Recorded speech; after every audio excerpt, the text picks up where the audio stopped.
right, so one reason why I really enjoy this YouTube channel and filming these projects is the feedback that I get in the comments from the folks that are watching the videos. So hopefully I'm adding value to you guys as you're building bikes and other things in your garage, and you're picking up tips from the projects I'm doing in mine.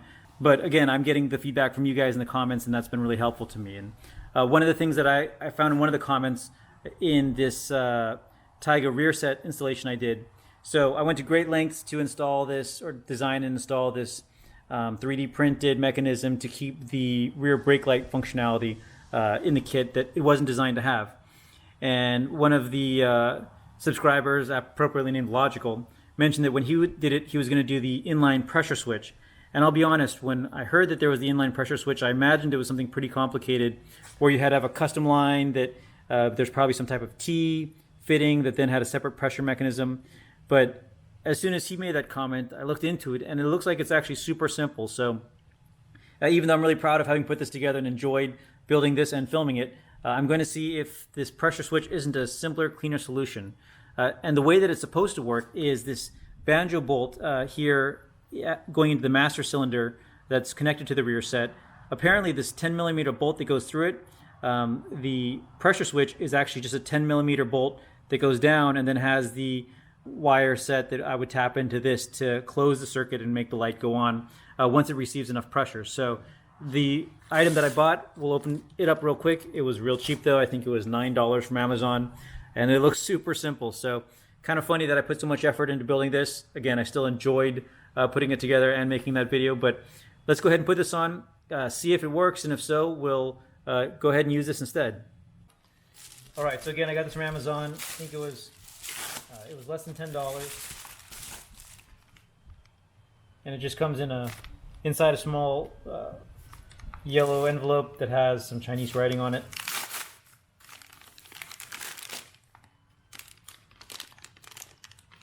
And this is it. So it's a 10mm bolt that has holes in it to pick up the pressure coming in to the line.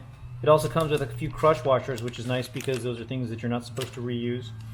It has a different connector on the end. It has some plastic connector. What the Monkey uses are bullet connectors, so I'm going to go ahead and just put bullet connectors on both of these. Before I do though, I'm going to plug it in and hook my voltmeter up to it just to see, once we close the switch, push down on the brake pedal, if that actually triggers the switch to close.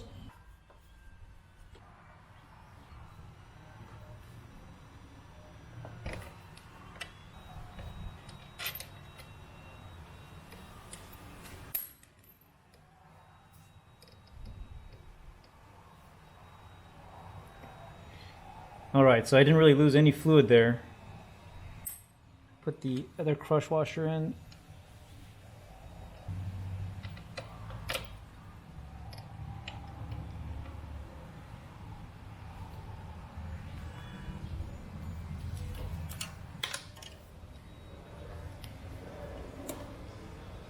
Just thread this in by hand as best as I can. I need to twirl the cable at the same time so that it doesn't get bunched up.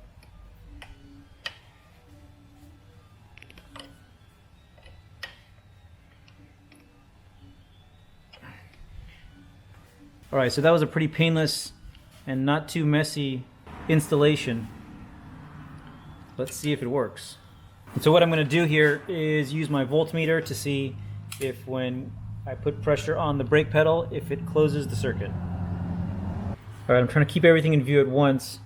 I'm going to connect the two probes to the connector that it came with. And actually it's nicely shaped, I can just shove those in there. So then when I push on the brake pedal, I get a circuit closure. Release off, press on. Release off, press on. So that is in fact a very simple solution. Then up here I'm going to, again I'll put different connectors on the end here. The bullet connectors that this original plunger had, and just route up into the box under the seat, and that should be it. And then I will remove my custom designed solution there.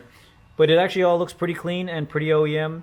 They also had a version that had a 90-degree bend here instead of going straight out, which I think If I were to do it again, I might buy. So just maybe a little bit cleaner coming back here, but there's plenty of room up here to route it back without it touching the exhaust or anything like that. And once I put my heel protector on, it actually ends up covering up the majority of that anyway. So I wanted to thank again that subscriber Logical who mentioned this, because this in fact was a simpler solution, and my recommendation is to go with this instead of the more elaborate solution that I devised for down here. But again, I appreciate everybody's comments, because it's things like this that help me do cooler things in my garage. So thanks again, hope you enjoyed this, and stay tuned for more videos. Thanks.